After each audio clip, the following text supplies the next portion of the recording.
A paz do Senhor para os nossos queridos e amados irmãos e amigos que sempre acompanham aqui os nossos vídeos que fazemos sobre o estudo da revista da Escola Bíblica Dominical, editora CPAD, Lições para Adultos.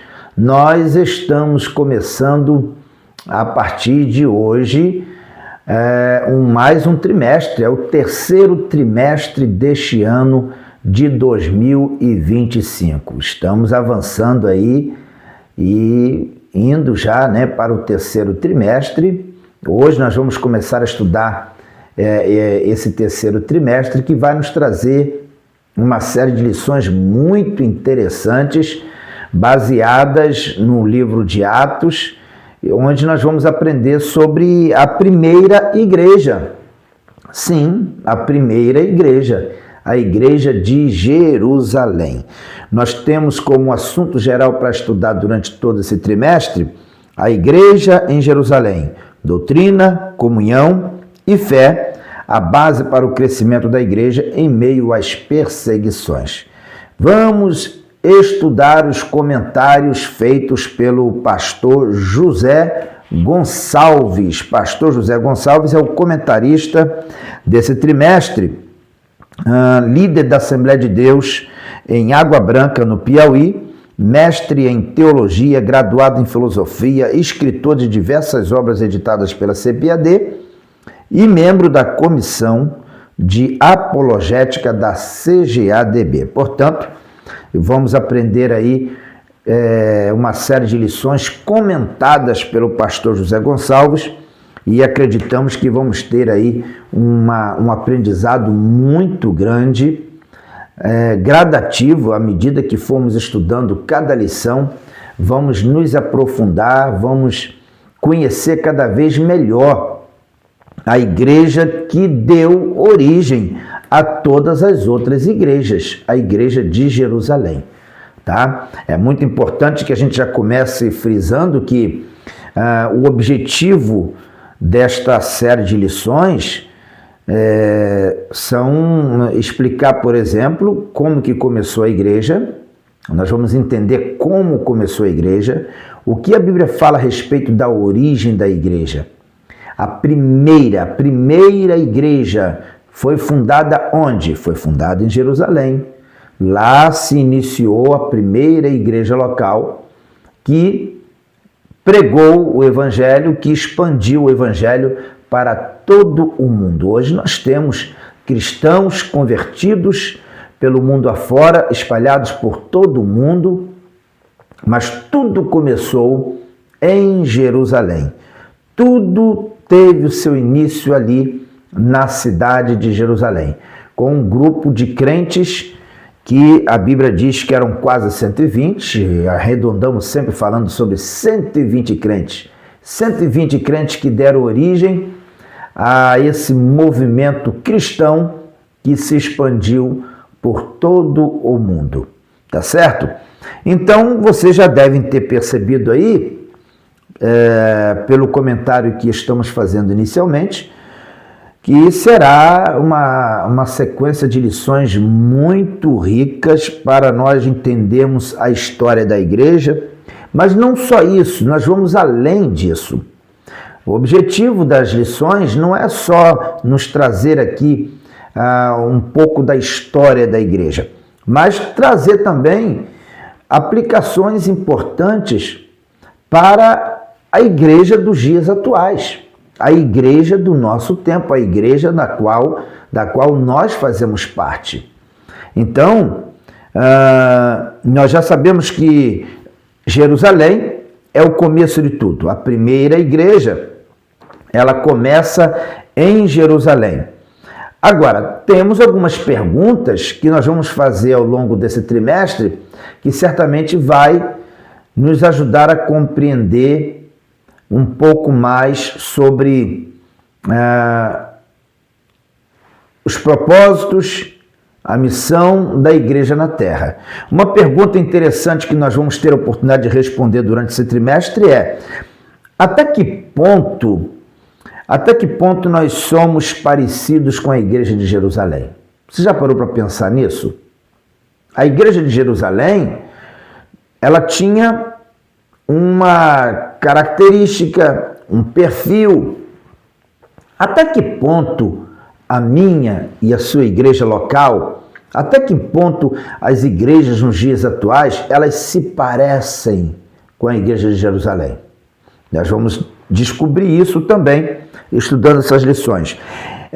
Em que a igreja de Jerusalém nos serve de modelo? É uma outra pergunta que nós vamos responder estudando esse trimestre. Em que a igreja de Jerusalém serve de modelo para nós? Ou seja, o que existia na igreja de Jerusalém que nós devemos trazer para a nossa igreja? Deve servir de exemplo para a nossa igreja. E um outro ponto interessante, uma outra pergunta interessante que nós vamos responder nesse trimestre. Qual é a relação que existe entre a igreja de Jerusalém e a nossa igreja? A igreja do tempo atual. Será que nós somos, de fato, a continuidade da igreja de Jerusalém? Ou nós perdemos, no decorrer da história, perdemos a ligação, o ponto de ligação? Vocês já pararam para pensar nisso? Será que a igreja de hoje, dos dias atuais, independentemente da denominação, né? Independentemente da denominação. No meu caso, eu sou assembleano, sou pastor assembleano.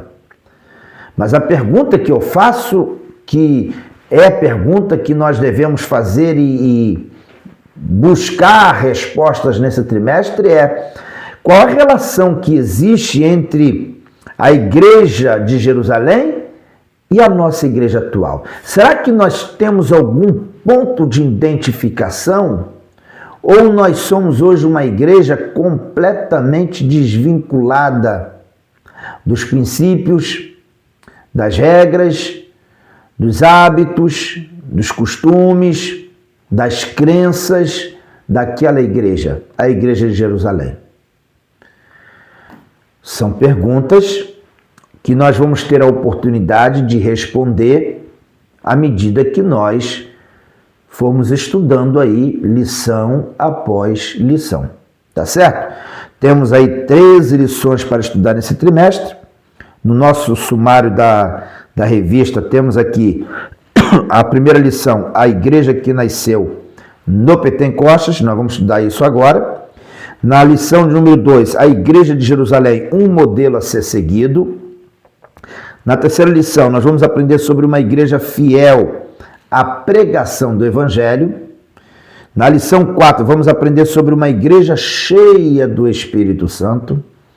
Na lição 5, vamos aprender sobre uma igreja cheia de amor. Lição 6, uma igreja não conivente com a mentira.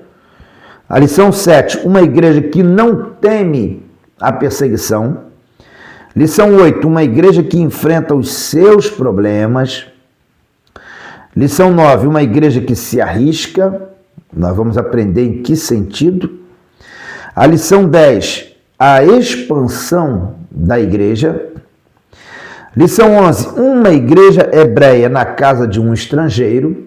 Vamos aprender que estrangeiro é esse. E na lição 12, nós vamos aprender sobre o caráter missionário da igreja de Jerusalém. O caráter missionário da igreja de Jerusalém. E aí vamos fechar o trimestre falando sobre a Assembleia de Jerusalém. Bom, a lição que vai servir como introdução para esse trimestre é a lição que nós vamos estudar agora no dia 6 de julho de 2025 e nos traz como título a igreja que nasceu no Pentecoste. Pentecostes, né?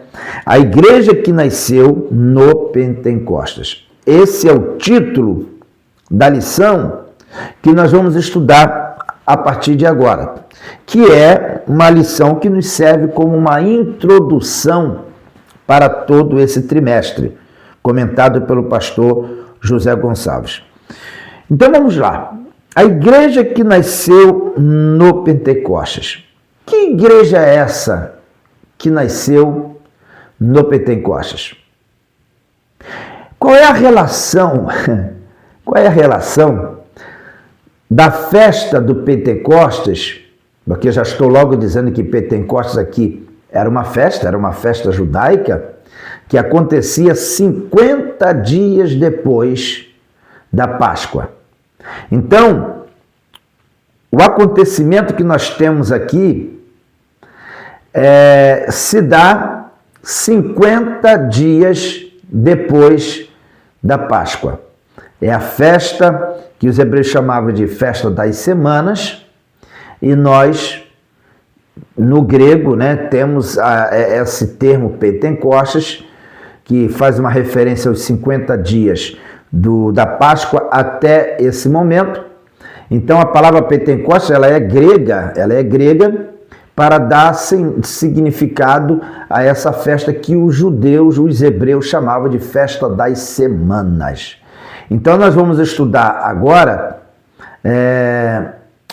um evento que era judaico, a festa de Pentecostes, que marcou a inauguração, o surgimento da igreja. Tá certo? A festa de Pentecostes, ela coincidiu com o surgimento, com o momento em que surgiu a igreja, a primeira igreja. A primeira igreja. E por quê? E por que essa festa de Pentecostes ela é tão importante dentro desse processo? A festa de Pentecostes estava sendo comemorada pelos judeus, estava sendo comemorado pelo povo ali em Jerusalém. Essa festa, ela representa, ela significa, um ato de gratidão a Deus pela colheita. É uma festa que ela existe para comemorar a colheita do povo. É uma festa de gratidão a Deus. E a igreja, ela foi inaugurada, recebendo o batismo com o Espírito Santo, recebendo ali o mover sobrenatural do Espírito Santo, exatamente nesse período, nesse momento em que a festa de Pentecostes estava acontecendo. Então, o termo Pentecostes ficou muito associado ao surgimento da igreja. É interessante você observar que a festa de Pentecostes ela representa a colheita. A colheita. E exatamente no período dessa festa, o Senhor Jesus, ele batiza esses 120 crentes que estavam reunidos ali no cenáculo. Ele batiza com o poder do Espírito Santo. O Espírito Santo toma agora a direção de fato da igreja, ele se apresenta à igreja e toma a direção agora da igreja, sucedendo o Senhor Jesus. E são 120 escolhidos, são 120 selecionados. São 120 que o Senhor colheu, separou do mundo para agora fazer parte daquilo que a gente chama de igreja, chamados para fora. Chamados de fora do mundo para agora pregar o Evangelho e serem poderosos instrumentos na presença do Senhor.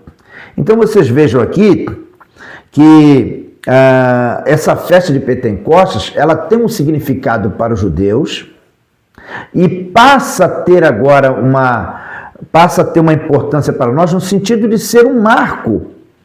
Eu já ouvi gente questionar, alguém perguntar, principalmente falando em relação a nós pentecostais, questionando por que nós somos pentecostais, se a festa de Pentecostes que deu origem a esse termo pentecostal, não tem absolutamente nada a ver com a igreja, não tem nada a ver com a gente, é uma festa judaica, e de fato é. Pentecostes era uma festa judaica, mas que ela passa a ter uma importância para nós no sentido simbólico, figurado e representativo, porque foi na festa de Pentecostes, 50 dias depois de Jesus ter sido entregue como Cordeiro Pascual, que nós vemos ali a igreja ser inaugurada. Foi ali, nessa festa de Pentecostes, que a igreja foi inaugurada e cheia do poder e da graça de Deus para testemunhar a partir de então, para falar do amor de Deus e levar a mensagem do Evangelho para toda criatura. Então, temos um marco muito importante aqui, né? Algo que ficou registrado e marcou como um ponto de partida da igreja. Essa festa de Pentecostes, que acontece 50 dias depois de Jesus ser crucificado, marca ali um ponto de partida da igreja, que agora tem a missão de pregar o evangelho por todo o mundo. Bom, nós vamos explanar muito sobre isso, não só nessa lição, mas também no decorrer desse trimestre. O nosso texto áureo está baseado em Atos capítulo 2, versículo 4. Atos capítulo 2, versículo 4, onde se encontra o nosso texto áureo. E o texto áureo diz o seguinte: e todos foram cheios do Espírito Santo e começaram a falar em outras línguas, conforme o Espírito Santo lhes concedia que falassem. Atos capítulo 2, versículo 4. E a verdade prática diz o seguinte: a igreja nasce no Pentecostes capacitada pelo Espírito para cumprir sua missão. Esse texto aqui de Atos capítulo 2, versículo 4, faz parte da leitura bíblica em classe, que nós vamos ler mais à frente. Mas é importante você já observar aqui nesse texto áureo duas coisas que são marcantes nesse ensino. Primeiro, o texto diz que todos que estavam ali foram cheios do Espírito Santo. Todos os crentes que estavam reunidos no dia de Pentecostes, eles estavam reunidos no cenáculo, eram 120 crentes que estavam ali. Todos foram cheios do Espírito Santo.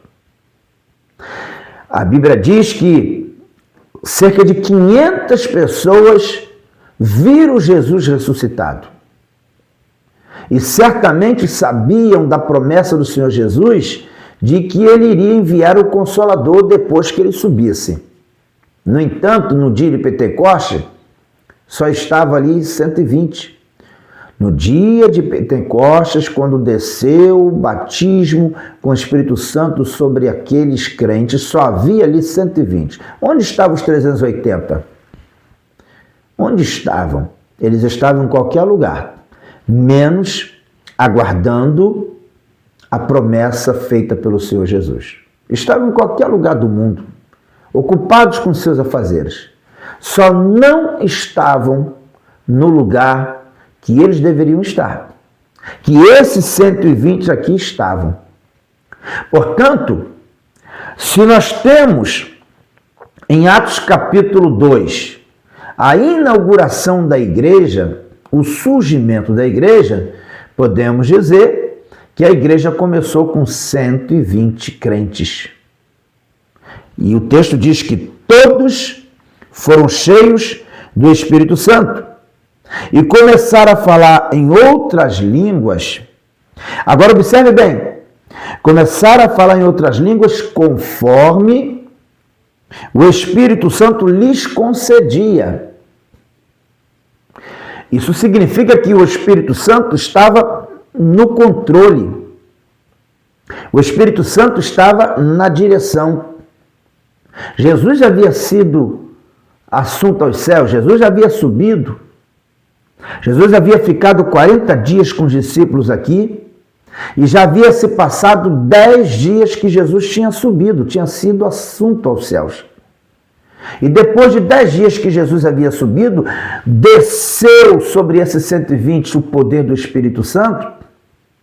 Mas é interessante você observar que aquilo que Jesus fazia com os discípulos, agora o Espírito Santo faz. Mas o que, pastor? Jesus tinha um controle, Jesus estava na direção. Jesus ele estava sempre se impondo aos discípulos, se colocando como líder. como aquele que coordenava, que conduzia. E agora é o Espírito Santo que se manifesta dentro daquele cenáculo e toma as rédeas da situação. Porque o texto diz que eles começaram a falar em outras línguas conforme o Espírito Santo lhes concedia. Quem concedia era o Espírito Santo. Nós estamos vendo um relato bíblico onde o Espírito Santo é apresentado como pessoa, porque ele tem vontade própria. O texto está dizendo que o Espírito Santo tem vontade própria. O texto diz que o Espírito Santo concedia. À medida que o Espírito Santo ia concedendo o poder, a unção, os crentes iam recebendo. Então, o texto nos apresenta aqui o Espírito Santo como uma pessoa que tem vontade própria, uma pessoa que faz, que toma decisões, que opera segundo o seu entendimento, segundo a sua vontade. Então, temos aqui em Atos capítulo 2, versículo 4, uma afirmação clara da pessoa do Espírito Santo. O Espírito Santo fazendo um trabalho que antes era feito pelo Senhor Jesus, que conduzia, que guiava, que direcionava, que capacitava os cristãos, os crentes. Agora é o Espírito Santo que toma a direção de todo o cuidado em relação aos discípulos. E isso acontece exatamente porque Jesus prometeu aos discípulos que não deixaria eles órfãos, mas enviaria o Consolador. E o próprio Senhor Jesus disse que o Consolador os guiaria, os capacitaria, daria capacidade, condições a eles de pregar, faria eles lembrarem. Não é isso que está escrito lá em João, que nós lemos, estudamos no trimestre passado. Então, temos aqui em Atos capítulo 2, uma revelação extraordinária, o Espírito Santo sendo apresentado como uma pessoa que tem vontade própria e toma as rédeas, toma a direção da condução, da missão que a igreja tinha a cumprir. Tá certo? Aí a nossa verdade prática vem confirmar isso. A igreja nasce no Pentecostes, capacitada pelo Espírito para cumprir a sua missão. Tá certo? Bom, a nossa leitura bíblica em classe se encontra em Atos capítulo 2, versículo 1 até o versículo 14. E nós temos aqui a nossa lição trazendo 3 objetivos muito importantes. O primeiro objetivo da nossa lição é apresentar a natureza do pentecostalismo bíblico. Segundo objetivo da lição, enfatizar o propósito do pentecostalismo bíblico. Terceiro objetivo da lição é elencar as características do pentecostalismo bíblico. Essa lição ela é muito oportuna para nós pentecostais, porque nós, Assembleia de Deus, somos a igreja pioneira no movimento pentecostal no Brasil. E estudando esta lição, nós temos a oportunidade de defender o que nós cremos. A Assembleia de Deus ela é uma igreja chamada pentecostal, uma igreja que prega a evidência do batismo com o Espírito Santo como línguas. Essa evidência, batismo com o Espírito Santo para nós tem como evidência falar em línguas. E também defendemos, à luz da Bíblia, que o batismo com o Espírito Santo é para os nossos dias, não cessou. Nós somos chamados de pentecostais porque cremos na atualidade dos dons espirituais. Cremos que o batismo com o Espírito Santo é para os nossos dias. Nós vivemos essa experiência, vivenciamos essa experiência e temos usado como base para vivenciar essa experiência as próprias Escrituras. A nossa igreja, aí eu estou falando do nosso movimento pentecostal, não inventou o falar em línguas, nós não inventamos os dons espirituais, nós não inventamos o movimento pentecostal. Nós buscamos aplicar em nossas vidas aquilo que nós estudamos nas Escrituras. Nós buscamos viver aquilo que as Escrituras nos apresentam como manifestação do poder do Espírito Santo. E nós temos na Bíblia passagens que nos dão a convicção de que o que aconteceu em Jerusalém não era só para a igreja de Jerusalém, mas é para todos aqueles que creem, de todos os tempos, de todas as épocas. O apóstolo Pedro, mesmo quando ele estava defendendo e explicando para os ouvintes o que estava acontecendo ali, ele diz que o que estava acontecendo ali era não só para aquela geração, mas para todos que forem chamados, para todos aqueles que crerem. O batismo com o Espírito Santo foi um fenômeno sobrenatural, uma ação do Espírito Santo sobre a igreja de Jerusalém, e o que aconteceu ali nos serve de modelo, de referência, para que nós também busquemos e vivenciemos também na nossa geração, como nós temos experimentado. Então, a nossa experiência do batismo com o Espírito Santo não está baseado nas nossas emoções, não está baseado nos nossos impulsos. A nossa experiência de batismo com o Espírito Santo está baseada nas Escrituras e na convicção que as Escrituras nos dá de que essa experiência ela também é para os nossos dias. Tá certo? Bom, nós vamos seguir em frente então aqui, né? Vamos aprender muito sobre isso durante esse trimestre. Atos capítulo 2, versículo 1 até o 14, vamos voltar aqui sobre a leitura bíblica em classe, que diz o seguinte, versículo 1, e cumprindo-se o dia de Pentecostes, estavam todos reunidos no mesmo lugar. Então nós temos aqui no versículo 1, a explicação para nós, o evangelista Lucas, porque foi Lucas que escreveu o livro de Atos, Lucas não estava lá, mas ele certamente trouxe um relato aqui no livro de Atos, fruto de pesquisas que ele fez, quem sabe consultas que ele fez aos apóstolos, como o próprio apóstolo Pedro, porque Lucas foi contemporâneo do apóstolo Pedro, como foi discípulo de Paulo, e Lucas teve contato com outras pessoas que estiveram naquele dia do Pentecostes, sem dúvida nenhuma. E aqui, no livro de Atos, Lucas afirma, com base naquilo que ele pesquisou, que o batismo com o Espírito Santo, o movimento sobrenatural do Espírito Santo sobre os 120, sobre a igreja, aconteceu no período em que se cumpria o dia de Pentecostes.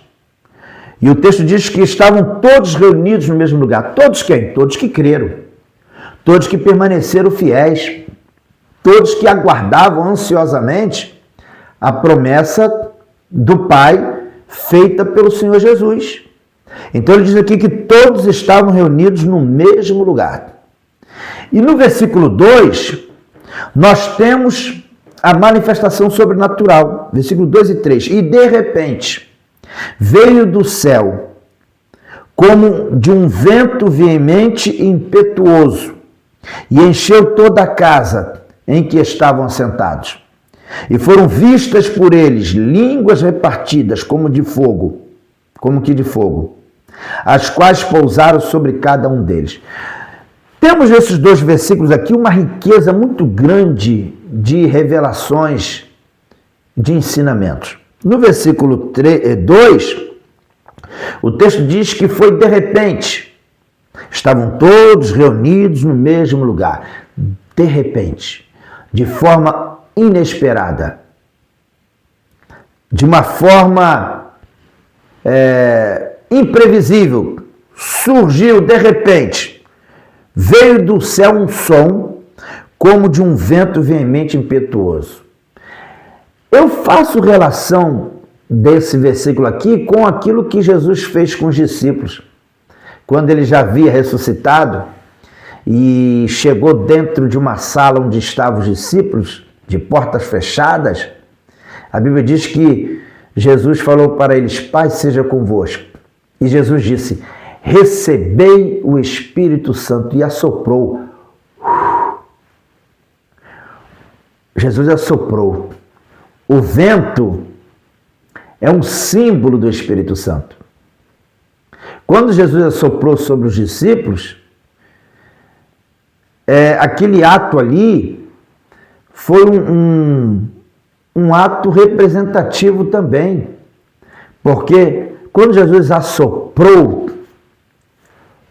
o vento, Jesus de alguma forma já estava mostrando aos discípulos como que o Espírito Santo iria se apresentar a eles. Como seria a apresentação do Espírito Santo? Aí vem no versículo 2 o texto dizendo que ele veio do céu um som como de um vento veemente, impetuoso, porque o vento, em várias passagens, simboliza o Espírito Santo. O vento simboliza o poder do Espírito. Lembra de Ezequiel, capítulo 37, quando ele estava no vale de ossos secos e que Deus mandou que ele profetizasse sobre os ossos secos e veio os 4 ventos, o vento dos 4 cantos para soprar sobre aqueles ossos. Então o vento, ele representa o poder do Espírito Santo. E aqui o Espírito Santo se manifesta, ele se apresenta aos discípulos em forma de um som veemente, impetuoso, em forma de um som de um vento. E a Bíblia diz que isso encheu toda a casa em que estava sentado. Os discípulos estavam assentados, de repente ouviu um som e entrou algo que eles perceberam que era sobrenatural, um vento veemente, impetuoso, encheu toda a casa. E no versículo 3, na sequência dessa manifestação sobrenatural, foram vistas, tiveram visões. Eles viram sobre cada um línguas de fogo, línguas como que de fogo. E essas línguas de fogo pousavam sobre cada um deles. E quando pousava, fluía, saía dos lábios dos discípulos línguas. Eles falavam em outras línguas. E assim, nós temos no versículo 2 e 3, o que alguns comentaristas chamam de teofania, que é uma manifestação sobrenatural de Deus. A Bíblia nos mostra Deus se revelando muitas vezes de uma forma sobrenatural. Uma teofania, onde o Senhor se manifestou de forma visível a alguém, para que esse alguém compreendesse que de fato era o Senhor, era Deus que estava ali agindo. Isso acontece, o comentarista da nossa lição aqui, pastor José Gonçalves, cita, por exemplo, quando Moisés recebeu a lei lá no Monte Sinai, no Monte Horebe, e a Bíblia diz que houve uma manifestação sobrenatural. O povo de Israel ficou atemorizado com o tremor, terremoto, fogo. Eles ouviram trovões, uma manifestação sobrenatural de Deus, visível, para que as pessoas entendessem que Deus estava naquele ambiente, naquele lugar. Aqui foi também semelhante, foi isso que aconteceu. O Espírito Santo se apresentou aos discípulos de uma forma sobrenatural. Ouviu-se um som e depois um vento veemente, impetuoso encheu toda a casa e foram vistas sobre os discípulos línguas de fogo. O vento, o som línguas de fogo sobre a cabeça dos discípulos, lembrando que o fogo também é um elemento que representa o poder, a ação, o mover do Espírito Santo, e todos ali foram cheios e começaram a falar em outras línguas. No versículo 4 diz, e todos foram cheios do Espírito Santo e começaram a falar em outras línguas, conforme o Espírito Santo lhes concedia que falasse. Nada foi casual, nada foi acidental, nada aconteceu por acaso, nada aconteceu ali por impulso humano, foi tudo controlado, dirigido pelo Espírito Santo. O Espírito Santo de Deus estava no controle de tudo. É isso que o texto aqui está dizendo no versículo 4. Porque foi dado a cada um falar em outras línguas, conforme o Espírito Santo concedia. Então o Espírito Santo estava no controle.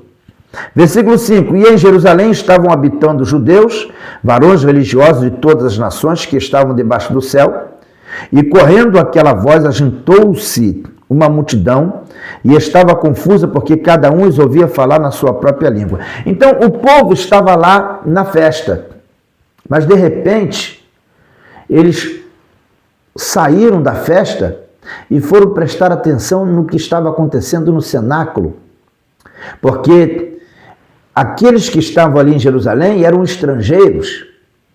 A grande maioria do povo que estava ali eram estrangeiros, mas eles ouviam alguém dentro daquele cenáculo falando a língua deles, adorando a Deus na língua deles. E isso despertou a atenção desses estrangeiros. Olha o que diz o versículo 6. Versículo 7. E todos pasmavam e se maravilhavam, dizendo uns aos outros, pois que não são todos galileus, não são todos esses galileus, não são galileus todos esses homens que estão falando? Então eles começaram a perguntar, não são galileus todos esses homens que estão falando? Ou seja, são homens simples, são galileus? Como é que esses homens estão adorando em línguas que a gente sabe que eles não aprenderam, não estudaram? Que fenômeno é esse? Foi o que aconteceu, eles ficaram maravilhados. Aí no versículo 8 diz, como pois nos ouvimos cada um na nossa própria língua em que somos nascidos? E aí nós temos a partir do versículo 9, os povos, as nações que estavam representadas ali. E cada um dos crentes, 120 crentes que estavam ali, falavam em outras línguas, portanto, falavam as línguas desses povos que estavam sendo representados por alguém ali. Então aqui temos a partir do versículo 9 a lista dos povos que estavam representados ali. Partos, medos, elamitas e os que habitam na Mesopotâmia e Judéia e Capadócia e Ponto e Ásia e Frígia e Panfília, Egito e partes da Líbia, junto a Cirene e forasteiros romanos, tanto judeus como prosélitos, e cretenses e árabes, todos os temos ouvido em nossas próprias línguas falar das grandezas de Deus. Nós temos aqui a representação de pelo menos 16 povos, 16 nações, pelo menos, é o que nós temos aqui, nessa lista. Tinha pessoas em Jerusalém que eram desses povos, que ouviu um galileu dar glória a Deus e adorar a Deus na língua dele, e isso levou essas pessoas a irem para a frente do cenáculo e se maravilharem em ouvir aquilo. Algo extraordinário estava acontecendo. Aí no versículo 12 diz, e todos se maravilhavam e estavam suspensos, dizendo uns para os outros, o que é isto dizer? Ou seja, o que está acontecendo aqui? Que negócio estranho é esse? Esse pessoal não tem estudo para isso, não estudaram a nossa língua. Como é que eles podem falar fluentemente a nossa língua, dando glórias a Deus na língua deles, na nossa língua? Que coisa estranha é essa? O que está acontecendo? E aí, isso levantou uma polêmica. Isso levantou uma grande polêmica. Alguns ficaram maravilhados, como no versículo 12. No versículo 13, nós temos um outro tipo de reação. Diz assim: e outros zombando diziam, estão cheios de monstros, estão bêbados. Esse pessoal aí só pode ter bebido, não é possível. E aí, a partir do versículo 14, nós temos Pedro se levantando, se impondo e mostrando para aquelas pessoas que o que estava acontecendo ali não era fruto de bebida, mas o que estava acontecendo ali era algo sobrenatural operado pelo Espírito Santo. Então ele diz, Pedro, porém, pondo-se em pé com os 11, levantou a voz e disse-lhes, varões judeus e todos que habitais em Jerusalém, seja-vos isso notório e escutai as minhas palavras. Então Pedro se levantou e procurou mostrar, com base nas Escrituras, que o que estava acontecendo ali não era algo produzido por efeito de algum componente químico, no caso aqui a bebida, não era algo produzido pelo homem, mas era algo sobrenatural. E aí, na sequência, o texto aqui na leitura bíblica em classe termina no versículo 14, mas na sequência do texto, se vocês lerem na sua Bíblia, você vai ver que Pedro começa a usar as Escrituras para mostrar que o que estava acontecendo ali era o agir do Espírito Santo de Deus sobre a igreja. Então ele diz, versículo 15, estes homens não estão embriagados como vós pensais, sendo esta a terceira hora do dia. Ou seja, era 9 horas da manhã. Mas isto é o que foi dito pelo profeta Joel. Então Pedro busca lá nas profecias de Joel o texto para afirmar que o que estava acontecendo ali era cumprimento da palavra. Aí no versículo 17, nos últimos dias acontecerá, diz Deus, ele está citando aqui Joel, profeta Joel, diz Deus que do meu espírito derramarei sobre toda a carne, e os vossos filhos e vossas filhas profetizarão, e os vossos jovens terão visões, e os vossos velhos sonharão sonhos, e também do meu espírito derramarei sobre os meus servos e minhas servas naqueles dias, e profetizarão. E farei aparecer prodígios e sinais no céu e sinais embaixo da terra, sangue, fogo e vapor de fumaça. O sol se converterá em trevas e a lua em sangue, antes de chegar o grande dia, o grande e glorioso dia do Senhor. Então Pedro começa a trazer aqui uma mensagem, uma pregação, afirmando que o que estava acontecendo ali em Jerusalém era o cumprimento da profecia de Joel. Mas Pedro vai citando até o glorioso dia do Senhor. Pedro, ele fala da manifestação do Espírito Santo naquele dia, e quando ele vai fazendo a leitura do texto, ou fazendo citação do texto de Joel, e ele vai até o dia do Senhor, que é fato que ainda vai acontecer no futuro, que está relacionado ao final da grande tribulação, quando Pedro cita até lá, o que Pedro deixa claro para nós é que o que aconteceu ali em Jerusalém iria continuar acontecendo até o grande dia do Senhor.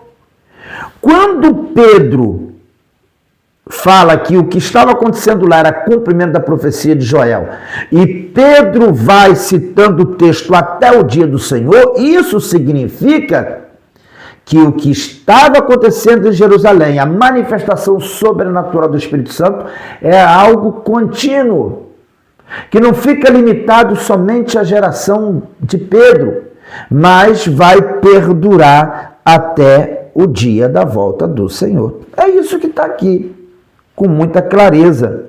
Está muito claro isso para nós aqui. Quando Pedro faz a citação, ele deixa claro que o que estava acontecendo ali vai continuar acontecendo no meio da igreja, independentemente da época, do tempo. Olha o que Pedro ainda diz no versículo 38. Disse-lhes Pedro, arrependei-vos e cada um de vós seja batizado em nome de Jesus Cristo para perdão dos pecados e recebereis o dom do Espírito Santo. Porque a promessa vos diz respeito a vós, está falando da geração dele, a vossos filhos, a geração seguinte a ele, e a todos os que estão longe, a tantos quanto Deus nosso Senhor chamar. Então, a conclusão é, você é chamado de Deus? Você é uma pessoa chamada por Deus para a salvação? Então você também pode receber o batismo com o Espírito Santo. Você também pode receber o dom do Espírito Santo citado por Pedro aqui.